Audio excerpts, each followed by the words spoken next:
अस्सलाम वालेकुम, आप देख रहे हैं प्रोग्राम खबर ये है। मैं हूं शाजिया अकरम। प्रोग्राम में मेरे साथ हैं समी इब्राहिम और सईद काजी। प्रोग्राम में हम बात करेंगे कि मौशी तंगदस्ती, जुल्म, जबर, इंसाफ की अदम फराहमी और हुकूमत वक्त की लापरवाही, ये तमाम वो अनासिर हैं जो अवाम को मायूसी के अंधेरों में धकेल देते हैं या फिर अलम बगावत बुलंद करने पर हमें मजबूर कर देते हैं। पाकिस्तानी कौम भी आजकल इसी किस्म की कैफियत से दो चार है, जिसका इजहार हमारे रोज सड़कों पर देखने के हम सबको मिलता है।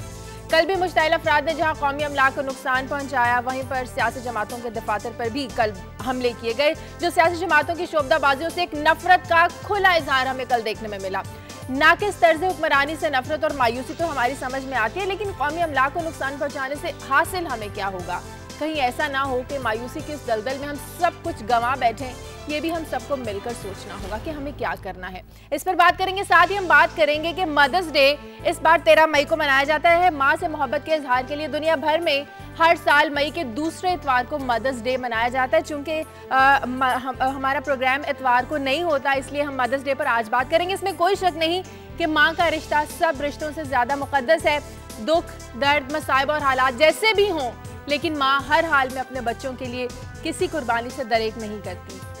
यही वजह है कि माँ के रिश्ते का तकद्दुस पूरी दुनिया पर गालिब है। आप भी अगर अपनी माँ से मोहब्बत का इजहार करना चाहते हैं, अपनी माँ से कुछ शेयर करना चाहते हैं, अपनी माँ को कुछ पैगाम देना चाहते हैं, तो आज आप हमारे प्रोग्राम में कॉल कीजिए। हम आपका पैगाम अपनी माँ तक पहुँचाएंगे। इसके अलावा और बहुत सी खबरें आपके साथ शामिल करेंगे। आपकी लाइव कॉल्स भी लेंगे, आपकी भेजी गई ईमेल्स भी शामिल करेंगे। समी साहब और काजी साहब की खबरें भी आपको बताएंगे एक ब्रेक के बाद।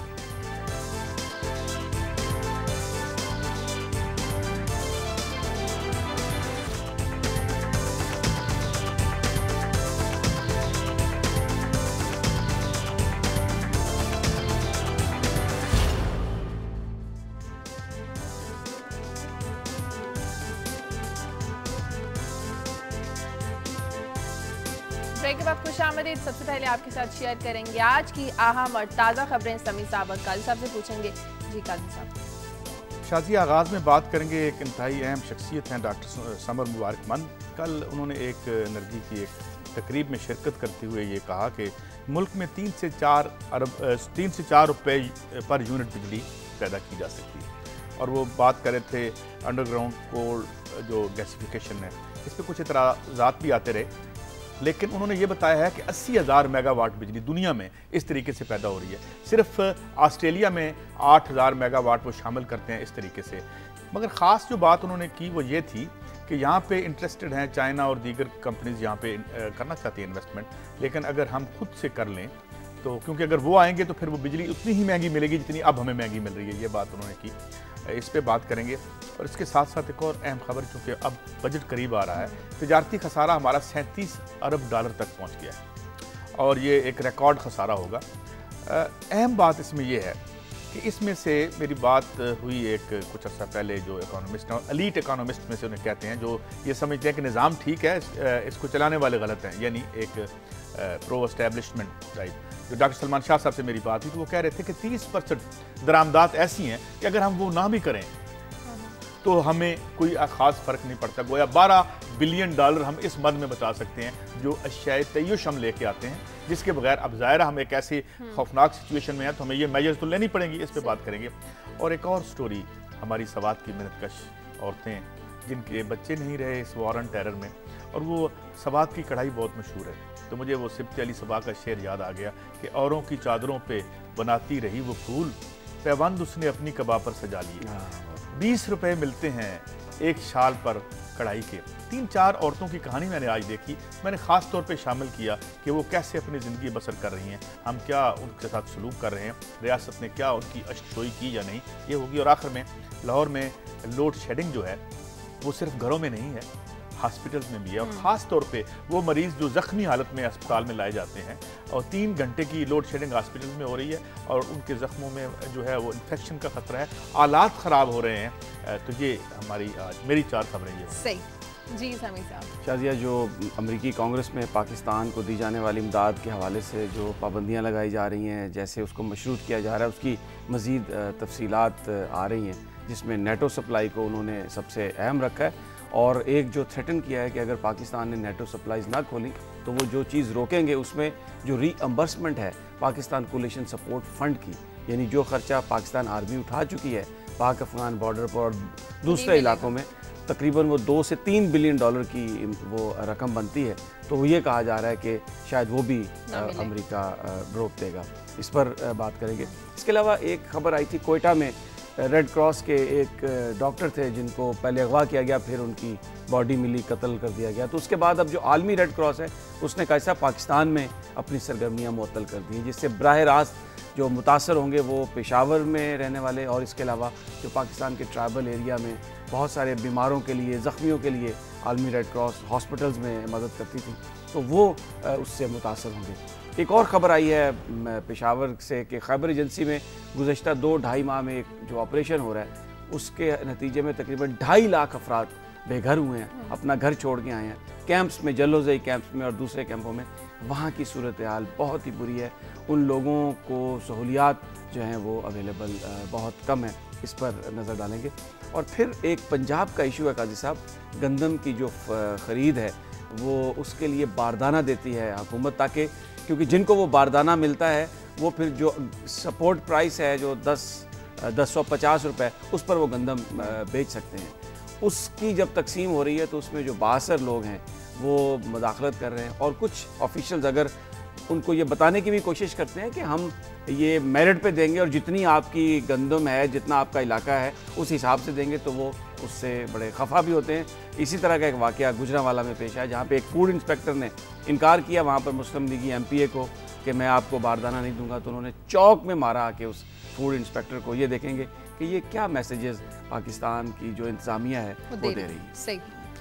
लेकिन सबसे पहले हम बात करेंगे, कल पाकिस्तान के मुख्तलिफ शहरों में होता रहा, ख़ासतौर पर विहाड़ी में बिजली की तवील लोड शेडिंग पर लोग एहतजाज करते हुए सड़कों पर निकले। ख़ास बात ये थी कि मुख्तलिफ सियासी जमातें, जिसमें पाकिस्तान तहरीक इंसाफ, मुस्लिम लीग काफ, मुस्लिम लीग नून और पाकिस्तान पीपल्स पार्टी थी, इसके दफातर जला दिए गए। काजी साहब कल देखिए इसकी मुख्तलिफ तोजियात की गई और ज़ाहिर है पार्टीजन ओपिनियन होती है लोगों की। कुछ ने कहा कि जी लोगों ने अपने पर्सनल अकाउंट सेटल किए, हर आदमी अपनी विजन सोच के मुताबिक इसको इंटरप्रेट करता है। लेकिन बात यह है कि एक जिस तरह मॉब की साइकोलॉजी होती है, लोग बाहर निकल आते हैं, गुस्सा है। ख़ास तौर पे जो जिस बात को मैंने नोटिस किया वो ये कि जो पॉलिटिकल या एक पॉलिटिक्स के हवाले से जो सिंबल्स हैं उनको उन्होंने अटैक किया।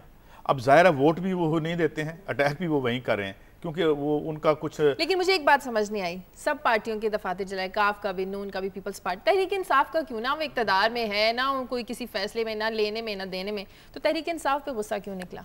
अब ये हम बता तो नहीं सकते कि तहरीक इंसाफ पे क्यों गुस्सा निकला।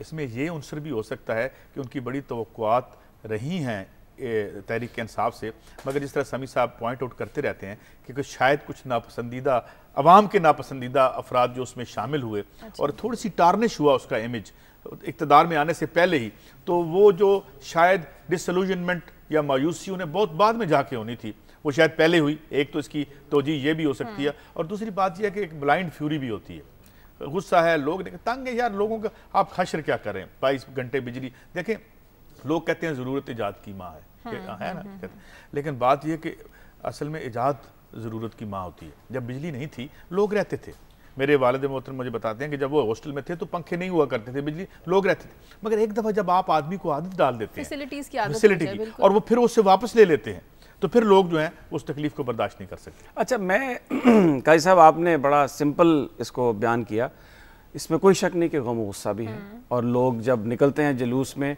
सामने कुछ भी आए तो वो उसकी परवाह नहीं करते। इसका हमने चंद दिन पहले जिक्र भी किया था, धर्मपुरा में बच्चा बस के नीचे आके कुचला गया, लेकिन जो स्टूडेंट्स थे उन्होंने राहगीरों को भी, आम लोगों को मारना शुरू कर दिया। लेकिन ये जो मामला विहाड़ी का है ना, ख़ास तौर पे इसमें मुझे कुछ थोड़ा मामला इतना सिंपल या साफ नज़र नहीं आता।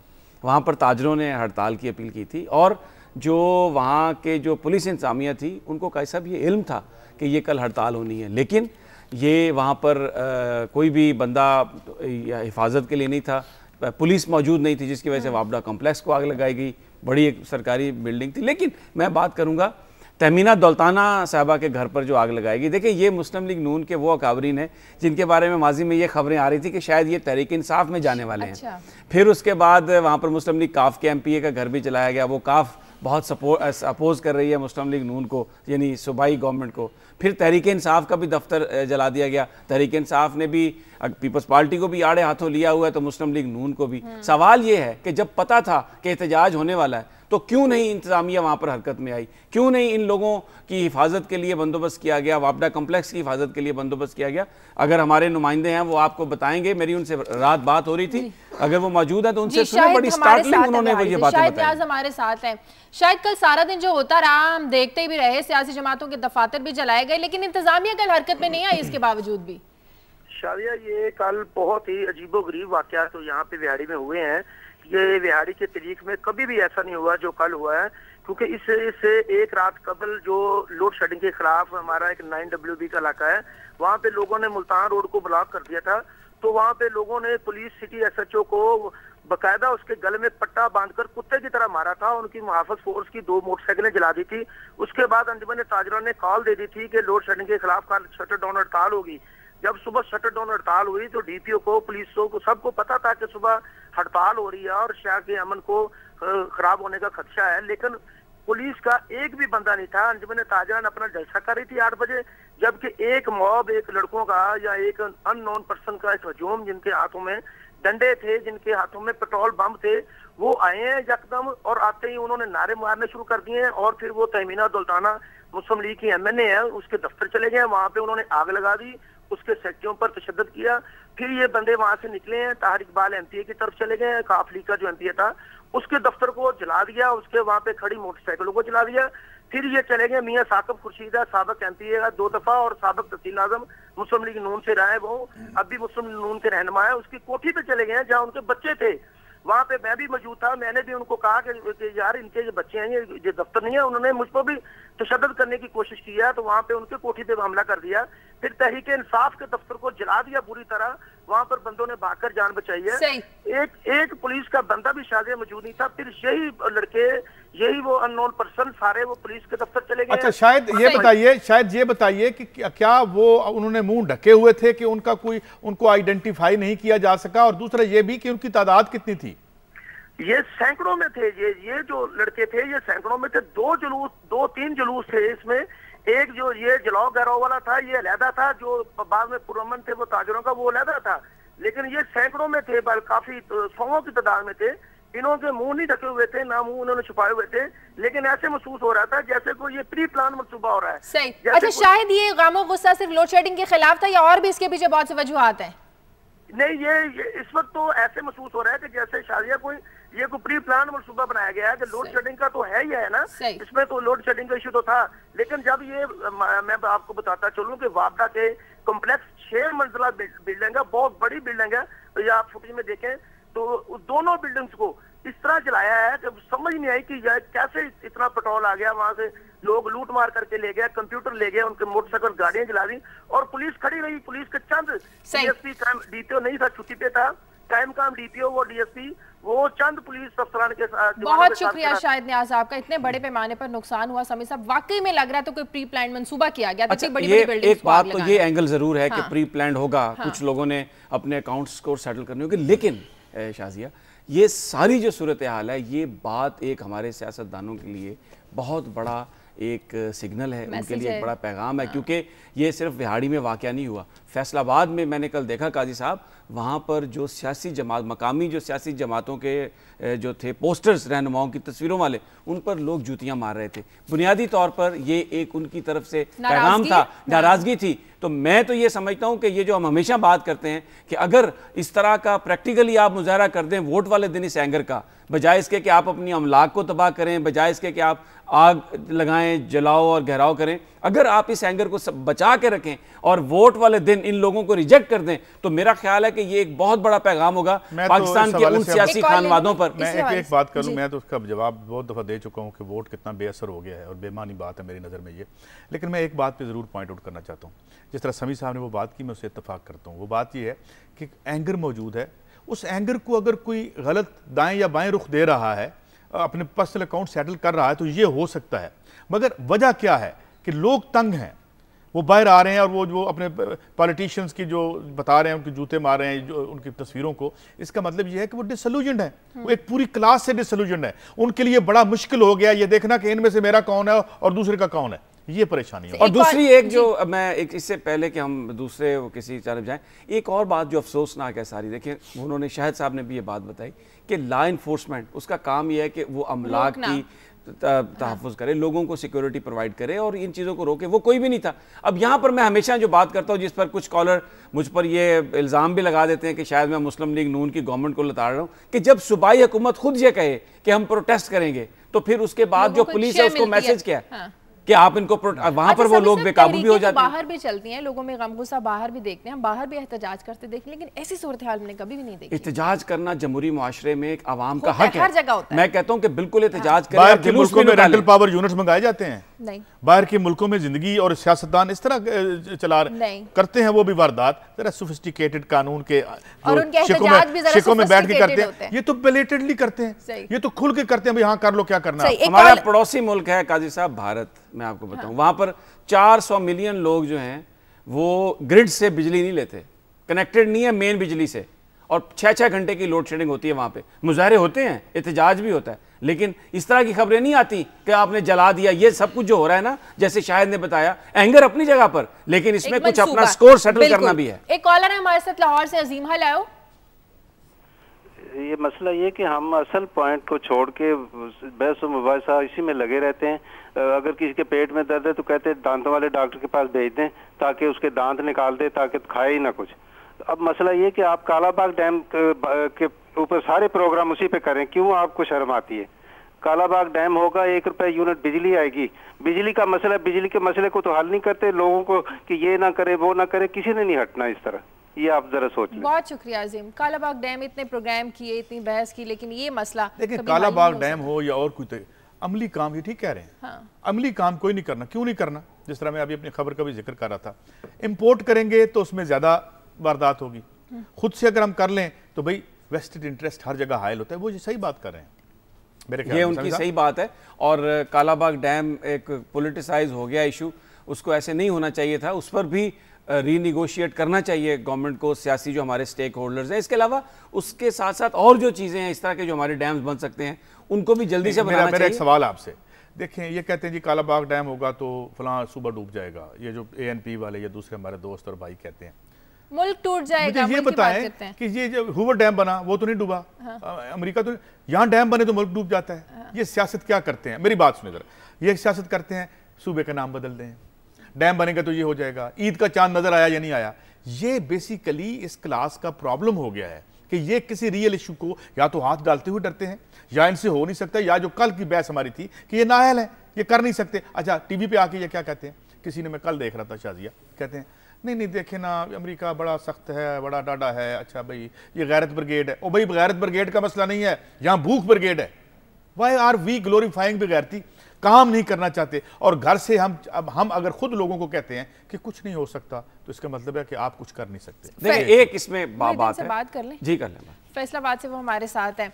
मोहिद्दीन, फैसलाबाद में भी जो होता रहा वो हम कल देखते रहे, किस तरह पुलिस ने वो जो फल वाली गाड़ियां थी उनको लूटा। पुलिस भी बीच में शामिल होगी, बजाय इसके कि मुजाहिरीन को रोका जाए, पुलिस खुद इन कामों में शामिल हो जाती है। कल जो कुछ होता रहा उसके बारे में बताएं और कितना नुकसान पहुंचाया कल लोगों ने फैसलाबाद में। शाजिया, बिल्कुल फैसलाबाद में तो सारा दिन ये जलाओ घिराव की सूरत-ए-हाल रही। तकरीबन शहर के तमाम जो इलाके थे वहाँ से जुलूस निकले थे और तोड़ फोड़ भी हुई थी। मैं समी साहब की बात को थोड़ा सा आगे बढ़ाता हूँ कि जमहूरियत का हुस्न है और एहतजाजी मुजाहरे हक भी हैं, लेकिन समी साहब कल के जो मुजाहरे थे वो बिल्कुल ऐसी बात नहीं है कि वो प्री प्लान नहीं थे। मुजाहरीन जहां जहां से गुजर रहे थे वो चुन चुन के इश्तिहारी बोर्ड को छोड़ रहे थे और सियासी जमातों के बोर्ड को तोड़ रहे थे। फैसलाबाद की सड़कों के ऊपर जो लगे हुए बोर्ड थे उनको उतार के उन पर जूतियां बरसाई जा रही थी और एक स्पेसिफिक जमातों के किए जा रहे थे। फैसलाबाद में बिल्कुल मुस्लिम लीग नून के जो है बोर्ड को भी तोड़ा गया, उनके ऊपर भी जूतियां बरसाई गई। मुस्लिम लीग काफ के बोर्ड को भी तोड़ा गया और तहरीक इंसाफ के बोर्ड को भी तोड़ा गया। पीपल्स पार्टी के भी इस तरीके से मुख्तलिफ ग्रुप्स थे। ऐसा लग रहा था जिस तरह इस इलाके के जो लोग हैं वो सिर्फ इसी को जमात को टारगेट करना चाहते हैं। जो ये इस इलाके के झंग रोड से जो जुलूस आ रहा है वो सिर्फ मुस्लिम लीग नवाज को टारगेट कर रहा है, जो समुद्री रोड से जुलूस आ रहा है वो पीपल्स पार्टी को टारगेट कर रहा है। और सबसे अहम बात, पुलिस जो थी शाजिया तमाम मामलात में खामोश तमाशे थी। आरोप के साथ में जुलूस थे, एहलकार थे उनके साथ, तमाम दिन तोड़फोड़ हुई, तमाम दिन जलाओ गिरा हुआ। शाम को एक पुलिस के खिलाफ जुलूस निकला कि पुलिस ने इनके खिलाफ कुछ नहीं किया। मज़ाहिरीन ने, फैसलाबाद का एक इलाका है चनाब चौक, वहां पर मज़ाहिरीन एक निजी कंप्यूटर कॉलेज में घुस गए, उसकी तोड़फोड़ की। साथ एक नेट कैफे था, उसमें घुस गए, उसकी तोड़फोड़ की। उसकी तुलबा जब बाहर आए और उन्होंने पुलिस के खिलाफ नारेबाजी की, पुलिस ने शाम को उन तुलबा के उनको गिरफ्तार भी कर लिया, उनके खिलाफ मुकदमा भी दर्ज कर लिया और वो थाने के अंदर हैं सारे तुलबा। लेकिन जो सारा दिन मजदूरों ने या जो बिजली के सताए हुए लोगों ने जो तोड़फोड़ की, किसी के खिलाफ कोई मुकदमा नहीं हुआ। इससे बिल्कुल बिल्कुल सच ये वाज़ेह होता है ना कि उनको फ्री हैंड दिया गया था कि वो जो मर्जी करें, लेकिन पुलिस के खिलाफ अगर कोई बोलेगा तो उसके खिलाफ मुकदमा दर्ज होगा। सही, बहुत शुक्रिया मोहिउद्दीन आपका। बिल्कुल एक प्री प्लान सिचुएशन के तहत सारा कुछ किया गया, पुलिस सारा दिन तमाशा। ये जो कह रहे हैं ना, देखें बात ये है कि हमने भी तो फ्री हैंड दे रखा है ना लोगों को। आबादियों को आप किस नुक्ते पे ले आए बुनियादी तौर पे, अगर हम इस पे कमेंट करें तो ये क्या है? ब्रेक डाउन है लॉ एंड ऑर्डर का। क्यों है break down law and order का? उसकी वजह यह है कि नॉर्मल जिंदगी की कंटिन्यूएशन नहीं रही।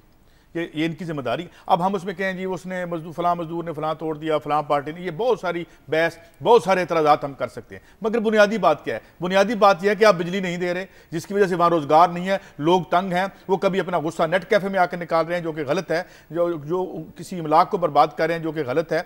लेकिन अब इसकी बजाय इसके कि हम जो जिस तरह बीमारी की अलामात पे हम रोते रहें, उसकी वजह तो तलाश करें। ये बात आपकी सही है काजी साहब के बिल्कुल जो उस अजीम साहब जो जिन्होंने कॉल की थी लाहौर से, उन्होंने भी सही कहा कि बजाय इसके कि आप लोगों को पकड़ने की कोशिश करें, आप मसले का हल करें। लेकिन हर इदारे का एक फंक्शन होता है। बहुत सारे लोग बहुत सारी बातों पे नाराज़ और खफा होते हैं। इसका मतलब है कि वो सड़क पर आ जाएं और आप उन्हें जलाने की इजाज़त दे दें। जो पुलिस का काम है उसको वो काम करना चाहिए था। ये जो सियासत है, मैं इसको गंदी और घटिया सियासत कहूँगा कि बुनियादी तौर पर कभी खारजा मूर पर सियासत की जाती है। लोड शेडिंग एक मसला है, इस पर कोई बात ही नहीं है, कोई दूसरी राय नहीं है। ये एक फेलियर है बिल्कुल कि लोगों को इस पर सियासत हो रही है। और ऐसी सियासत, क्योंकि एक बड़ा जो सूबाई हुकूमत है वो वहाँ की हुकूमत को जिज करना चाहती है, करे जिज, सियासत करे, मैं कहता हूँ क्रिटिसिज्म भी करें, जुलूस भी निकालें, लेकिन खुदा के लिए ये फ्री हैंड तो ना दें कि आप लोगों की और सरकारी अमलाक को जला दें। एक मिनट बाद यहाँ बात निकल जाएगी। आपने कहा कि जी लोग जो हैं हर कोई अपना अपना काम ठीक तरीके से करे। अगर आपका मैं ये मफरूज़ा मान लूँ कि पंजाब गवर्नमेंट ने या जो मुस्लिम लीग नून ने इजाज़त दे रखी थी कि पुलिस पीछे हट जाए, एक थेरी है ना, मैं तो उससे सब्सक्राइब नहीं करता, लेकिन थेरी को मान लेते हैं, तो ये इजाज़त किसने दी? हुक्मरानों ने इजाज़त दी, अगर दी तो एक बात। दूसरी बात ये कि हम इनसे तो कह रहे हैं, ये तो 60-62 सालों से जूते खा के आराम से घरों में बैठे हुए हैं। ये जिन्होंने बिजली देनी थी, जिन्होंने इनकी जिंदगियों में आसानियां लानी थी, उन्होंने अपने घर भर लिए और इनको छोड़ दिया। अब हम कहते हैं ये तो इखलाकी तौर पर बड़े अच्छे रहे, मैं यकीन से ये कहता हूं कि जो एहतजाज करने वाले अवाम थे उन्होंने कल कहीं आग नहीं लगाई। आग लगाई है उन इंटरेस्ट ग्रुप्स ने। पाकिस्तान के अवाम जब एहतजाज करते हैं तो वो अपनी अमलाक को नहीं जलाते, उनके अंदर सफों में लोग शामिल किए जाते हैं ताकि वो चीजों को कौन शामिल करता है? अवाम शामिल करते हैं? नहीं, अवाम नहीं शामिल। तो फिर इन्हीं को कहना, अगर एजेंट प्रोवोकेटर्स डाले जाते हैं तो फिर हुक्मरान डालते हैं। ये सियासतदान एक तरफ अपना काम कह रहे हैं, मोबिलाइज कोई ग्रुप वही तो कह रहे हैं, पेट्रोल फराहम किया जाता है, कितनी सारी चीजें फराहम करी जाती हैं आग लगाने के लिए। मुझे कॉल लेनी है, ब्रेक का भी वक्त हो गया है। अमेरिका से हमारे साथ कौन है? सैयद कादवानी। हेलो हेलो जी, अस्सलाम वालेकुम जी। जी, सैयद किदवाई मेरा नाम है। सैयद किदवाई जी। जी, ऐसा है, दवाई लिखी है आप लोगों ने, इसके ऊपर टीवी के ऊपर दवाई लिख दी आप लोगों ने, सैयद का दवाई। चलिए ठीक कर लेंगे। इस तरह है, देखिए जनाब, ये जैसे तूफान आते हैं, सैलाब आते हैं, तो इसमें ये नहीं होता कि अमलाक को नुकसान पहुंचा रहे हैं, क्या कर रहे हैं। अवाम को हुकूमत दे क्या रही है, अगर अवाम उसका रिएक्शन ना करें तो और क्या करें। 100 दिन का वादा किया था गिलानी साहब ने, वो 100 दिन कहाँ गए। मुशर्रफ के जमाने से कंपेयर करें जरा, बिजली के क्या हालात हैं, महंगाई को कंपेयर करें क्या हालात हैं। काजी साहब का तबसरा बहुत अच्छा होता है, वो कम से कम वो सही बात करते हैं। बाकी जो समी साहब, आप पंजाब हुकूमत के खिलाफ अपने एंगर को संभाल के रखें, आपका एंगर कभी और काम आएगा। जो शहबाज शरीफ या पंजाब में आप देखें लोड शेडिंग कितनी ज्यादा, मेरा घर खुद पंजाब में है, लोड शेडिंग को आप कंपेयर करें कितनी ज्यादा है वहाँ पे बाकी मुल्क से। कराची में मैंने देखा है, कराची में 3 से 4 घंटे लाइट जाती है, जबकि पंजाब में इतनी लाइट जा रही, लाहौर से शहर को तबाह कर दिया उन्होंने। शुक्रिया आपका, बहुत बहुत शुक्रिया। आपका सवाल समझ में आ गया। इस पर बात कर लेते हैं ब्रेक के बाद, और ब्रेक के बाद हम बात करेंगे कि माँ के रिश्ते का कोई मुतबादिल नहीं। Take a break.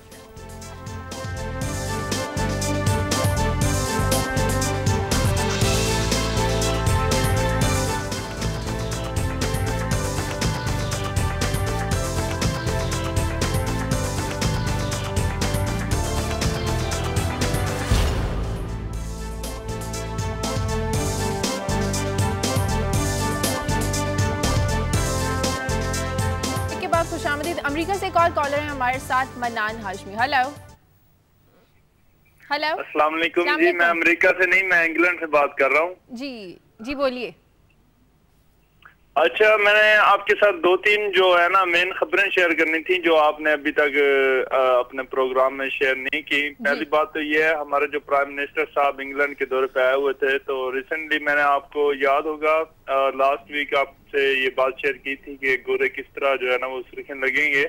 तो उन्होंने जनाब इंग्लिश न्यूज़पेपर में लिखा है कि जो हमारे वज़रा जिस होटल में रह रहे हैं ना, तो उन्होंने उनका जो अखराजात है ना, मेरे ख्याल है एक दिन का 4 लाख पाउंड जो है ना अकोमोडेशन उनकी सिर्फ एक दिन की जो है ना वो रेंट है, जहाँ पे हमारे वजीर प्राइम मिनिस्टर के साथ ना रह रहे हैं। ठीक है।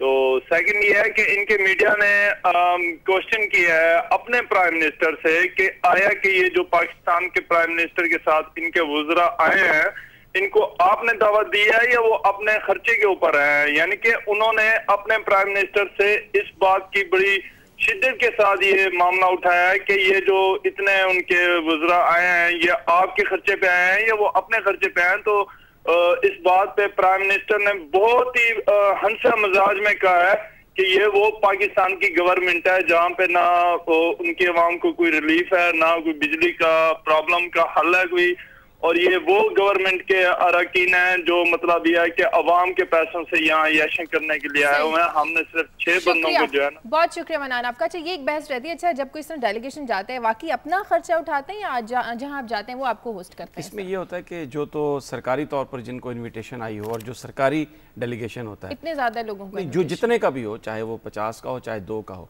उसका खर्चा तो जो मेज़बान गवर्नमेंट है वो उठाती है। लेकिन बाज़ औक़ात ऐसा होता है, बाज़ औक़ात नहीं अक्सर औक़ात, जब कोई डेलीगेशन जा रहा होता है तो वज़ीर आज़म अपनी डिस्क्रिशन से जो लोग शामिल कर लेते हैं उसका खर्चा तो वो लोग। अच्छा, इसमें एक बात मैं कर लूँ, क्योंकि सैयद कुदवाई साहब ने भी कहा कि आप मुस्लिम लीग नून के खिलाफ अपना एंगर संभाल के रखें।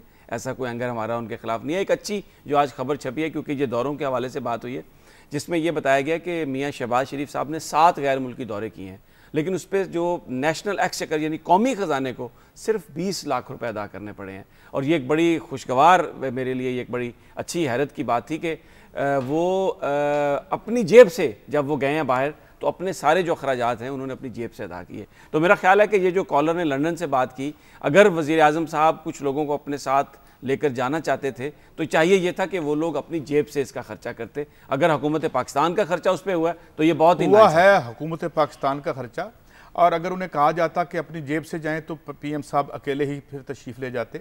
और दूसरी बात जो उन्होंने अहम की है, 4 लाख पाउंड का जरा रुपयों में तर्जमा फरमाइए। जो मुल्क इस वक्त 800 मिलियन वो हमें नहीं दे रहा, ये नहीं दे रहा, इनके अल्ले तल्ले देखें।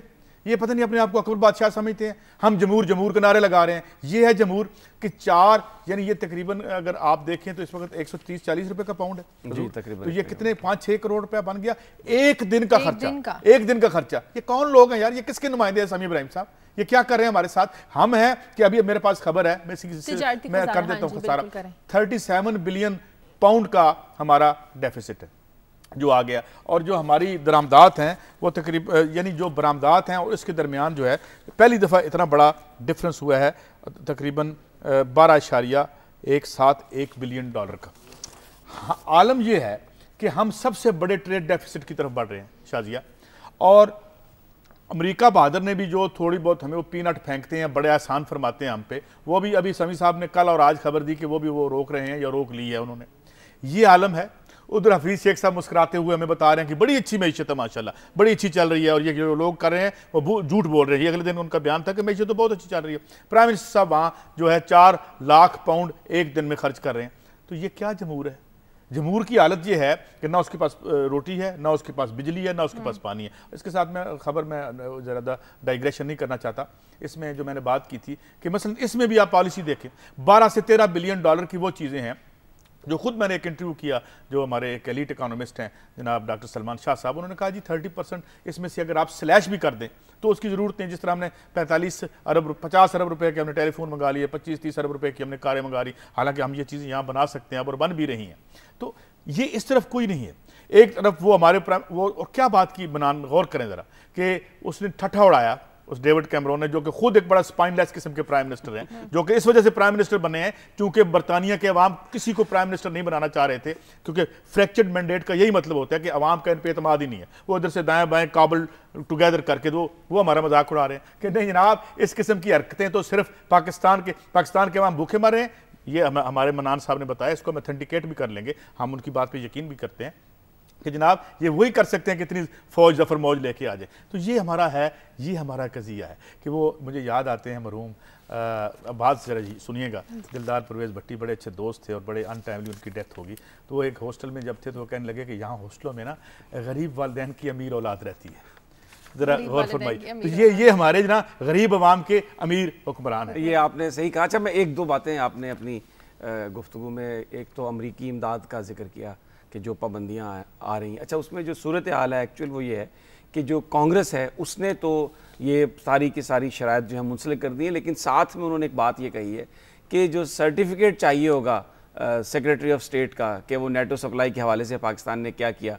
अच्छा, ये जो कांग्रेस ने पाबंदियां लगाई हैं, लगाने वाली है पाकिस्तान पर, ये पहले भी ऐसे ही होता रहा। जब परवेज़ मुशर्रफ का दौर था और पाकिस्तान फ्रंट लाइन स्टेट था तो 6-7 साल तक जो पाकिस्तान को इमदाद मिली वो कांग्रेस पर पाबंदियां, कांग्रेस में लगी हुई थी पाकिस्तान पर पाबंदियां, लेकिन क्योंकि वो अपनी एडमिनिस्ट्रेशन को ये इख्तियार देती है वहाँ की कांग्रेस और वहाँ की पार्लियामान कि अगर आप ये समझें कि इस वक्त मुल्की मामलात को चलाने के लिए किसी को इमदाद देनी है तो आप एक सर्टिफाई हमें कर दें कि आपको इत्मीनान है कि ये जो इमदाद जा रही है ये दूसरी जगह जा रही है, तो आप ऑथोराइज हैं। यही मामला है जो हमने शुरू में भी डिस्कस किया था कि ये प्रोगेटिव जो है फॉरेन पॉलिसी बनाने का ये एग्जेक्टिव का है। हाँ, आप उसकी रेटिफिकेशन जो है वो पार्लियामेंट से करा सकते हैं। पाकिस्तान में मामला ही उल्टा है। एक इतना अहम इशू है जिसमें एग्जेक्टिव पाकिस्तान की जो है उनको पॉलिसी बना के इस मामले को संभालना चाहिए था, वो सारे का सारा पार्लियामेंट के सामने ला के फेंक दिया। और अब हम जिस नहज पर खड़े हैं कि बिल्कुल एक आइसोलेशन में चले गए हैं। मैं ये नहीं कहता कि वो जो अमेरिका से पैसे आने हैं उनसे पाकिस्तान की इमदाद में चलना है, कोई जरूरत नहीं पाकिस्तान के आवाम को। हमारा बजट मुतासर हो सकता है, नहीं वो बजट मुतासर भी हो सकता है, लेकिन मैं ये बात कहता हूं कि सोच लें बिलफर्ज के नहीं भी होता तो भी शाजिया काजी साहब, हम इस दुनिया में आइसोलेशन में नहीं रह सकते। और फिर 9-10 साल तक हमने इतनी अपना इंफ्रास्ट्रक्चर बर्बाद किया है, तो अब आखिर में आकर चंद वो जो, जैसे आपने कहा कि ये गैरत बेगैरत, ये इस तरह का मामला, ये इसका नज़र नहीं होना चाहिए और पाकिस्तान के मफादात को सामने रखकर हमारी खारजा पॉलिसी का तयन किया जाना चाहिए। अगर आप ये समझ रहे हैं कि हमारी खारजा पॉलिसी का तयन उनकी मर्जी से कर लें, जिस तरह हिलरी क्लिंटन चाह रही हैं कि आप इधर से भी फारूक हो जाएं, उधर से भी ये करें, मैशत को इस तरीके से करें जिस तरह हम आपको कह रहे हैं, ये नहीं है बात। ये गैरत और बेगैरत ब्रिगेड में हम इसको कन्फ्यूज़ ना करें। अपने ज़ाती मफाद में पॉलिसियाँ बनाएं, जैसे मैंने अभी डॉक्टर समर मुबारक बंद की बात की कि हम जो है प्रो पीपल पॉलिसियाँ बनाएं, माशी और सियासी, और वो हमें नहीं बनाने देंगे। वो नहीं चाहेंगे कि हम अपने कदमों पे खड़े रहें। ये गैरत और बेगैरत ब्रिगेड का मामला नहीं है, लेकिन ये जो यहाँ की लिबरल क्लास, यहाँ की सिविल सोसाइटी या शुगल सोसाइटी हमें बताती है ना कि आप लेट जाएं, ऐसे काम नहीं होगा। ये आप खड़ा होना पड़ेगा, कंफ्यूज कर रहे हैं, खड़ा होना पड़ेगा। आप कंफ्यूज कर रहे हैं इस मुल्क। वो जो मर्जी कहते रहे, हमारी पॉलिसी हमारी मफादात के मुताबिक होनी चाहिए। हम अपने मफादात के मुताबिक बनाते हैं, तो इमदाद को नहीं देखना चाहिए। असूल की बात है। अगर हम देखें ना, मैं ये बात कहता हूं कि अगर आपने किसी इंटरनेशनल एग्रीमेंट पे साइन कर दिया है, लेकिन वो साइन आपने करके तो वो आप अगर उसकी चाहते हैं कि ये गलत था, तो आप ओपनली कहें कि जनाब हम इस मायदे में आपके साथ शरीक नहीं है, जो भी नुकसान होगा हम बर्दाश्त करेंगे। आप यकीन करें, अगर पाकिस्तान के अवाम असरात को झेलने के लिए तैयार हैं, अगर आप मुनाफकत छोड़ दें हमारे हुक्मरान। वो क्या कहते हैं कि जी यहाँ पे आप मिलिट्री एक्शन करें, हम ड्रोन मारेंगे। दुनिया में मुझे ये एक बात बताएं, कभी जंगें किसी मसले का हल हुई हैं? जो वहां पे दहशतगर्द नहीं भी हैं, जिनके घरों में आप मारेंगे तो आप उनको रेडी रिक्रूट्स दे रहे हैं, वो तो चाहते हैं कि उन्हें रेजिस्ट करना पड़ेगा। सर रेजिस्ट आप आइसोलेशन में वो लेके जा रहे हैं। कैसे रेजिस्ट करेंगे? आप जाएं यूनाइटेड नेशन में, वहां पर इस मामले को उठाएं। आप अगर ड्रोन आता है तो आप उस ड्रोन को गिराएं। यूनाइटेड नेशन के बारे में किसी ने ठीक कहा था, थीव्स किचन वाली बात है। आज तक कोई वो खुद न्यूयॉर्क में है, सबसे ज्यादा फंडिंग उसकी जो है अमेरिका करता है। वो क्या बात, सारी मजलूम कौमों को बर्बाद किया इन इदारों ने, फिर निकल आए बाहर की बात, फिर बीच में क्यों रखे हुए? की बात आप जो बात कमाल कर रहे हैं, आप आधा तीतर आधा बटे कहते हैं वैसे यहाँ खत्म कर दें, हम लेट जाए। अगर गैरत की कोई रत्ती हमारे अंदर रह गई है तो वो भी खत्म कर दें। कौन कहता है? कौन कहता है ये? आप इसको देखें ना, आप हमेशा कंफ्यूज कर देते हैं बात को। कंफ्यूज नहीं कर रहा, मुल्की मफादात को इंटरनेशनल एस्टैब्लिशमेंट के सामने खड़ा होना पड़ेगा अपने मफादात के लिए। कोई आदमी, कोई मुल्क 1 लाख 180 मिलियन आबादी के मुल्क को खत्म नहीं कर सकता। हमें यह मत सिखाएं कि आपके पास बैगिंग बाउल है, खड़े रहें और हिलरी क्लिंटन जो हमें फॉरेन पॉलिसी देगी हम उसको इख्तियार करें। कॉलर ले लेते हैं। बहुत जबरदस्त आप तकरीर करते हैं। मैं तो ये कह रहा हूं कि इस मामले को यूनाइटेड नेशन में जाके उठाएं, वहां कोई पर आपके फायदा ऊपर नहीं क्यों है, चलते हैं? कोई फायदा नहीं है। आपको फायदा यह है कि आप उनको बताएं कि आपके यहाँ क्या कैसे बताएं, हुक्मरान बताएं। कैसे बताएंगे? किसी फोरम पे बताएंगे ना, टेलीफोन पे बता दें भाई। टेलीफोन पे बताने से क्या फायदा? आप जाएं दुनिया के फोरम पर, जहां आप उनको जाके एक्सपोज करें, आप उन्हें कहें कि आप ये काम आपने किया, हमारी सॉवरेनिटी की आपने आगे कौन मुत्तहदा ने कितने मसले हल करे, ना भी हल करे, फिर भी उसी फोरम पे जाना होगा। आइसोलेशन में जाएं, अब नेटवर्क की सप्लाई भी खोल दें, मेंबरशिप की मान लें। भाई यूनाइटेड नेशन की मेंबरशिप क्यों रखी हुई है? तो मैं यही अर्ज करता हूं ना, आप आइसोलेशन में चले जाएं। कोई आइसोलेशन में जाता, गैरत से जो है जीने में कोई आइसोलेशन नहीं होती। या वो आया था आज आपकी मेरी बात सुने, वो पहलवान नुमा जो आया था उनका, जिसने कहा था मुशर्रफ को कि हम आपको गारों के जमाने में भेज देंगे, वो क्या उसने कौन सा फोरम इस्तेमाल किया था? जिस दिन उसने परवेज मुशर्रफ को कहा था कि हमें ऊपर से हमने तालिबान पे और अफगानिस्तान पे हमला करना है, उसने वो अफगानिस्तान वो क्या लेके आया था मैंडेट? वो टेलीफोन करके कहते हैं और हम भागे फिरते हैं इनकी बात मानने के लिए। अच्छा, मुझे तो आपकी आज तकरीर सुन के वो इराक का वजीर जो नशरियात था वो याद आ गया। अबू सयाफ, अमरीकी फौज बगदाद में दाखिल हो चुकी थी और वो तकरीरें कर रहा था, हमने भगा दिया, मार देंगे, उड़ा देंगे। बिल्कुल अबू सयाफ नजर आ रहे हैं मुझे। और आप मुझे लगता है कि हम लिटा देंगे, अगर इसमें कोई गैरत की रत्ती रह भी गई है उसको खत्म कर देंगे, बैगिंग बाउल देंगे, भिखारी बना देंगे। मत गलत बात करें, मत मरवाएं इस कौम को, गरीब आदमी मरता है। इतना मार दिया है आपकी इन पॉलिसियों ने, इतना मार दिया अमेरिका की गुलामी ने कि आप मरने का, जिनको आप रिप्रेजेंट कर रहे हैं, जिनके आप स्पोक्समैन बने हुए हैं। नहीं, पाकिस्तान के आवाम के स्पोक्समैन हैं, हम पाकिस्तान के आवाम के स्पोक्समैन हैं। एक कॉलर है हमारे साथ, देखा मुझे नाम भी भूल गया, जंग से फारूक है। हेलो जी, हेलो, अस्सलाम वालेकुम। आप अपने टीवी की आवाज प्लीज पहले बंद करें, मुझे मेरी आवाज आ रही है, इस तरह आप भी मेरी आवाज नहीं सुन सकेंगे और मैं भी नहीं। बंद कर दें। हाँ जी, अस्सलाम वालेकुम। वालेकुम सलाम जी। हाँ जी, ये जरा समी साहब से आप कहें कि काइंडली खुदारा यहाँ तो कम से कम आप अवाम की बात कर लो। काजी साहब बिल्कुल सच फरमा रहे हैं, अगर बुनियादी मसला आप नहीं करोगे, ये जो अवाम तंग होकर सड़कों पे आती है, हमारे जंग में भी आई थी इधर, तो फिर पुलिस ने क्या किया था, ये मीडिया वालों ने उनकी जो है आइडेंटिफिकेशन की कैमरे के जरिए, और पुलिस ने हर एक बंदे को उठा उठा के फेंका।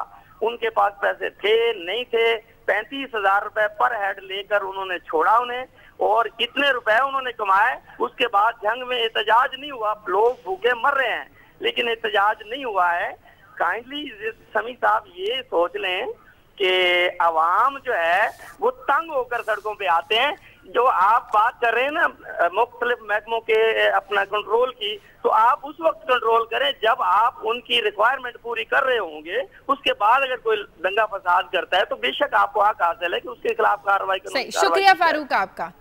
मेरा ख्याल है कि ये बात तो सही है कि जो एंगर है आप उसको तभी रोक सकते हैं प्रॉपरली जब तमाम इदारे उसमें काम कर रहे हो। लेकिन मैं फिर भी ये बात कहूँगा, अगर एक ब्रेकडाउन है तो इसमें कोई शक नहीं है कि पाकिस्तान के मसाइल हल नहीं हुए, ये हुकूमत जो है ये नाकाम हो चुकी है, ये लोड शेडिंग का मामला सामने। लेकिन फिर भी इसके बावजूद आप शाजिया जो लोगों की अमलाक हैं, अब जो चाहे किसी का ताल्लुक मुस्लिम लीग नून से है, पीपल्स पार्टी से है, तहरीक इंसाफ से है, वो पाकिस्तान के शहरी हैं। तो पाकिस्तान की जो एग्जेक्टिव है, जो लॉ इन्फोर्समेंट है, उनका ये काम है कि आप उनकी हिफाजत करें। वो लोग आए एंगर का इजहार करें, उनको कोई एहतजाज से नहीं रोक रहा, लेकिन नुकसान ना करें, सिर्फ ये बात है। अच्छा, ये जो आपने मौत की बात की थी, हाँ, ये बिल्कुल मेरे ख्याल में थोड़ा सा जो है शहंशाह जज्बात बने हुए आज समी साहब, हम इसकी बात करते हैं। समी साहब, ये तो अवाम देख रहे हैं कि शहंशाह जज्बात कौन बना हुआ है। अच्छा, ये यूं है कि ये जो यहाँ पे मैंने एक रिपोर्ट पढ़ी सवात के बारे में, और आपने मौत के दिन का जिक्र किया। संडे को है दिन, संडे को दिन है, लेकिन हम आज इसीलिए करें, मैं एक बार फिर बता दूं कि हमारा सैटरडे संडे प्रोग्राम नहीं होता, इसलिए मदर्स डे पर आज हम अपने प्रोग्राम में बात कर रहे हैं। सब बात यह है कि मैंने एक रिपोर्ट पढ़ी और उस रिपोर्ट में बहुत सी औरतों की कहानियाँ थी। एक फरीदा नामी औरत जो 22 साल तक एक हाउस वाइफ के तौर पे काम करती रही, मगर बाद अज़ां वहाँ जब मीशत बर्बाद हुई, यहाँ पे वो सवात में जैसे अब ये मिलिट्री का सारा सिलसिला, ये वार ऑन टेरर की वजह से, तो अब वो नौकरी के लिए मजबूर होगी। फिर उसी औरत ने बताया कि एक कंबर की जगह है, वहाँ की एक खातून है जो जिनके सारे बच्चे जो हैं इस तालिबान के शुबे में जो हैं वो हलाक कर दिए गए। अब वो अकेली हैं और उन्हें डायबिटीज़ है, और डायबिटीज़ है, और वो जो दिन में पैसे कमाती हैं, एक शाल पे जो फूल वो उनकी कढ़ाई करती हैं उसके उन्हें 20 रुपये मिलते हैं। वो यहाँ कितने की बिकती होगी? ये जो दरमियान वाले हैं ना, बीच में व्यापारी और आड़ती बैठे हुए, कैसे इस्तेसाल करते हैं, उसकी एक निशानी है। और फिर एक और बात उन्होंने कही कि वो सब बेआसरा औरतें हैं, मगर एक जो कल्चरल एक सकाफती हमारा पस मंज़र है, मज़हब भी हमारे, उसकी भी ज़ाहिर है सब रेस्ट्रेंट्स होनी भी चाहिए। औरतें जो हैं वो मार्केट्स में जा नहीं सकती, अपने आप को एज एन एंटरप्रेन्योर, एक समाजी जो एक यहाँ पे टैबूज़ हैं उसकी वजह से नहीं आ सकती। तो मैं याद ये कर रहा था समी साहब, जब हम छोटे थे तो जब हमारी फिल्म इंडस्ट्री बहुत अच्छी थी तो फिल्मों के बड़े खूबसूरत नाम हुआ करते, ऐसे नहीं होते थे हरासत, तसादम, जग्गा फलां, ये नहीं था। हिल स्टेशन, बहारें फिर भी आएंगी, रोड टू सवात, तो एक बड़ा रोमांटिक सा अपने बचपन के हवाले से एक रिश्ता था इन तमाम इलाकों से। और क्या कर दिया हमने इनका, इनकी खारजा पॉलिसियों पे हमने अमल करके अपने माओं का क्या असर किया हमने, और इसलिए हम रोते हैं। और बाज़ औक़ात मैं माफ़ी चाहता हूँ, हम कभी जज्बात में कुछ कह भी जाते हैं तो इसलिए कि हमारे दिल तड़प रहे होते हैं इन औरतों के लिए। हमारे यहाँ 20 रुपए में वो बेचारी एक शाल कितने मेहनत से बनाती होगी, और क्या आता है, और उसमें वो ये लिखा, इस रिपोर्ट में ये भी लिखा हुआ है कि 20 रुपए में उसने अपनी वो जो ज़ियाबीतस जिसे कहते हैं या डायबिटीज़, उसकी गोली भी उसने लेनी है और उसने रोटी भी खानी है।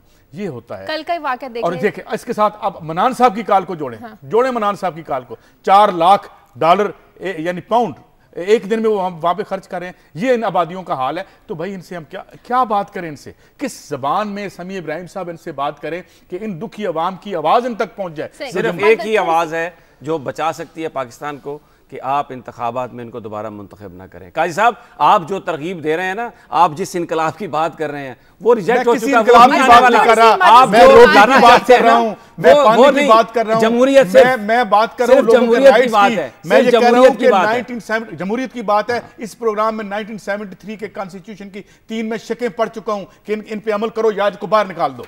बस अवाम इनको बाहर निकाल दें, इनको बाहर निकाल दें वोट के जरिए, बस ये एक बात है। समी साहब, रोजाना हम इस पे बात करते हैं, थोड़ी सी मदर्स डे माँ के रिश्ते पर बात कर लें। हालात जिस तरह के चल रहे हैं, लेकिन माँ एक ऐसा रिश्ता है जो हालात कुछ भी हों, तकलीफें हों, मुसीबतें हों। मदर्स डे की तारीख कुछ ऐसे है कि सिविल वॉर के बाद यूएस की खातून थी एन जेवर्स, उन्होंने जितने भी ख़ानदान वहाँ पर अलहदा हो गए थे उनको मिलाने के लिए, जो माएँ बच्चों से अलहदा हो गई थी, बच्चे माओं से अलहदा हो गए थे, तो उन्होंने एक कैंपेन वहाँ पर शुरू की। लेकिन उनकी जल्दी डेथ हो गई और उसके बाद उनकी बेटी थी एना जेविस, उन्होंने अपने माँ के इस मिशन को आगे बढ़ाया और जो बच्चे अपनी माओं से उस जंग के दौरान अलहदा हो गए थे उनके लिए एक दिन का इंतखाब किया, उसको मदर्स डे का नाम दिया गया। 1908 में ये शुरू किया गया और 1913 में इसको अमली जामा पहनाया गया, कमर्शलाइज इस दिन को किया गया। और उस दिन से लेकर आज तक जो मई का दूसरा इतवार होता है, दूसरे हफ्ते का जो इतवार होता है, पूरी दुनिया में मदर्स डे बनाया जाता है और इस दिन अपनी माँ को तोहफे दिए जाते हैं, माँ के साथ मोहब्बत का इजहार किया जाता है। ये इस दिन की तारीख है। और माँ के लिहाज से अगर आपको मैसेज भी देना चाहे, आप अपने प्रोग्राम, हमारे इस प्रोग्राम में हमें कॉल्स भी कर सकते हैं। अभी कल के वो कुछ मनाजिर हम आपको एक बार। अच्छा शाजिया, ये आपने बड़ी एक तारीख बयान कर दी मदर्स डे की, मैं थोड़ा सा डिफरेंट है मेरा टेक इस पे। बिल्कुल। माँ को जो मुकद्दस जो उसका रिश्ता है और उसको जितना एहतराम और जितनी इज़्ज़त हमारे मज़हब इस्लाम में, आपने तो 1908 से जिक्र कर दिया ना ये मदर्स डे। मेरा ख्याल है ये जब आज से 1400 साल पहले जब दीन इस्लाम आया था तो नबी पाक सल्लल्लाहु अलैहि वसल्लम ने जो माँ को, जो औरत को इज़्ज़त दी, उस वक्त औरत को जिंदा दफन कर दिया जाता था, बेटी को जिंदा दफन कर दिया जाता था। उन्होंने कहा नहीं, ये जिस बेटी को तुम दफन कर रहे हो ये माँ है और इसके पाँव तले जन्नत है। और फिर कुरान हकीम ने ये बार बार बताया हम मुसलमानों को कि अगर कोई शख्स इससे बड़ा तो कोई उस पर रहमत है ही नहीं कि उसको बूढ़े वालिदैन मिल जाएं और उसको मौका मिल जाए कि वो उनकी खिदमत कर सके। और ये भी कहा गया कि उससे बदबख्त शख्स कोई नहीं है कि जिसको बूढ़े वालिदैन मिले और वो उनकी खिदमत ना कर सके। तो मेरा ख्याल है कि ये जो 1908 वाली बात है ये तो एक वेस्टर्न सोसाइटीज की और वो अच्छी चीज़ है, मैं उस पर नहीं करता, लेकिन बीइंग ए मुसलमान काजी साहब मैं समझता हूँ कि जो माँ का हर दिन माँ का दिन है हमारे लिए, क्योंकि माँ के पाँव तले जन्नत है। और अगर हम अपनी माँ का वो जो रिश्ता है उसकी मोहब्बत को नहीं पहचान सकते, उसके अखलास को नहीं पहचान सकते, तो मेरा ख्याल है कि शायद हम में कुछ कमी है उस रिश्ते में, उस अखलास में कोई कमी नहीं है। दो आपने बड़ी अच्छी बात की समी साहब। एक तो मैं आपकी कल की स्टोरी के साथ जोड़ना चाहता हूँ, वो जो माँ रिस्क के लिए छोड़ आई, अब क्या मोहब्बत थी, बिल्कुल। अब उसके पास क्या चॉइस था, इस तरह वो विजुअल्स चला दीजिए प्लीज। उसके पास क्या चॉइस था कि वो उन्हें गैर महफूज छोड़ जाए, वो चलते चलते किसी ऐसी जगह पे चले जाए जहाँ उन्हें कोई नुकसान पहुंच जाए और फिर उन्हें रोटी भी शाम को देनी है। क्या चॉइस था, कैसा उसने अपने सीने पे पत्थर रखा होगा, कितनी बड़ी माँ है वो जिसने पत्थर रखा होगा। फिर मुझे एक कहानी याद आ गई समी साहब, ये अफ्रीका के किसी एक जगह पे ये जो है ना यूनाइटेड नेशन, इसकी किसी वेबसाइट पे मैं देख रहा था कि ऐसे इलाके से एक माँ भाग रही थी जहाँ पे जुल्म था, रेप था और जंग थी। ये रिसेंटली बात है। तो वहाँ पे उसके 2 बच्चे थे और वो लागिर थी और दोनों को उठा के भाग नहीं सकती थी। उसे एक बच्चा वहीं फेंकना पड़ा और फिर हमने हर रिश्ते इस तरीके से हम इस दुनिया को ये लोग चला रहे हैं कि हमने हर रिश्ते की खूबसूरती को ख़त्म कर दिया। हमने जिस तरह से वो दिलखराश दास्तान सामने आई, और जिस तरह आपने कल बताया कि उसे नौकरी पे इजाज़त नहीं दी उन्होंने कि अपने बच्चों को लेकर, जितने लोग घरों में बैठे हुए हैं, मैंने ये बात गौर से देखी है कि भाई तुम सफाई वाली आई है ना, नहीं नहीं ये बच्चों को घर छोड़ के आओ। हाँ। अब उसकी वो 2000, 5000, 7000 कितने 7000 खैर कौन देता होगा, जितनी ये लेबर जो हो रही है, बॉन्डेड लेबर घरों में हो रही है, वो घर में आया तो नहीं रख सकती बेचारी। अब उनका वो पेट पाल रही है, वो लटक रहे हैं अपने ज़रूरतों और अपने बच्चों के माबैन में, वो बेचारे खस्ता हाल हो रहे हैं। तो मेरे ख्याल में हमें आज उन माँ एक पर्सनल एक्सपीरियंस बताऊं कि माँ की मोहब्बत क्या होती है। मेरे वालिद साहब माशाल्लाह तकरीबन 70 साल उनकी एज है, उनका बाईपास हुआ। जिस वक्त वो होश में आए ना, मैं उनके पास खड़ा था तो उनके मुंह से जो पहली बात निकली ना, हाय माँ। यानी आप ये देखें कि 70 साल का आदमी भी जो है, वो जो एक रिश्ता अल्लाह ताला ने आपको दे दिया है, उससे बड़ा रिश्ता कोई नहीं। और अगर हम उस रिश्ते को नहीं पहचान सकते तो काजी साहब उसमें कमी हम में है। वो जो रिश्ता है, उसका जो अखलास, जो मोहब्बत, सिंसेरिटी, उसमें बस कोई कमी नहीं। इस रिश्ते का कोई मुतबादिल नहीं हो सकता, कोई मुतबादिल नहीं है। जो एक तकलीफ माँ अपने बच्चे की समझ सकती है, और माँ के अदब एहतराम के लिए हमें मगरबी रवायात और मगरबी दिनों की जरूरत नहीं। हमारा मजहब, हमारा प्रॉफिट, हमारे अल्लाह हमें ये बात बताते हैं। ये दिन तो वैसे हम तो 365 दिन ही माँ के होते हैं हमारे लिए, तो एक दिन की जरूरत नहीं है। ये अलबत्ता उन्होंने अपना सामान बेचने के लिए इस किस्म के रोजाना हर चीज को तो नेगेटिव ना लेना, ये सेल्स प्रमोशन है, ये सेल्स प्रमोशन है। क्या माँ को गिफ्ट लेके देना तो क्या ये जो इंटेंशन उनकी, ये बात अजीम है, ये रिश्ता अजीम है, लेकिन ये हर चीज को बेच देते हैं बाजार में लाके। काजी साहब, अगर किसी वेस्टर्न सोसाइटी, मुझे पता है आपके बड़े उनके बारे में तहफ़्फ़ुज़ात हैं, लेकिन अगर वो अच्छी बात कर लें तो उसको इतना ज्यादा हर चीज को शक की नजर से मत देखें आप। उनसे आपकी मोहब्बत का भी मुझे कुछ अंदाजा है। मैं डेमोक्रेसी पे बिलीव करता हूँ, मैं इस अच्छी वैल्यूज पे बिलीव करता हूं। आपने नाम रख रखा है इस खूंखार निजाम का, डेमोक्रेसी। आप भी बता दें, आपने उसका क्या निजाम का नाम रखा है? अपनी मामा को कोई आप मैसेज देना चाहें समी साहब, बस कैमरे में देखकर? मैं तो यही पैगाम देना चाहता हूँ अपनी वालदा को कि खुदा उन्हें, उनका साया हमेशा हमारे सर पर रखे, और उनकी जो दुआएं हैं हमारे लिए, जो मुसीबतें बचाती हैं, अल्लाह ताला ये दुआओं का सिलसिला हमेशा हमारे सरों पर रखे। बहुत शुक्रिया, आपका प्रोग्राम का वक्त खत्म हो गया। मैं भी जाते जाते सबकी माओं को सलाम, और स्पेशली अपनी मामा से भी कि अल्लाह ताला आपका साया हम पर हमेशा सलामत रखे और आपको किसी भी बुरे वक्त से बचाए। सबके लिए दुआ कीजिए और प्रोग्राम के लिए फीडबैक दीजिए। खबर@दुनिया TV.tv पर इजाज़त दीजिए। अल्लाह हाफ़िज़।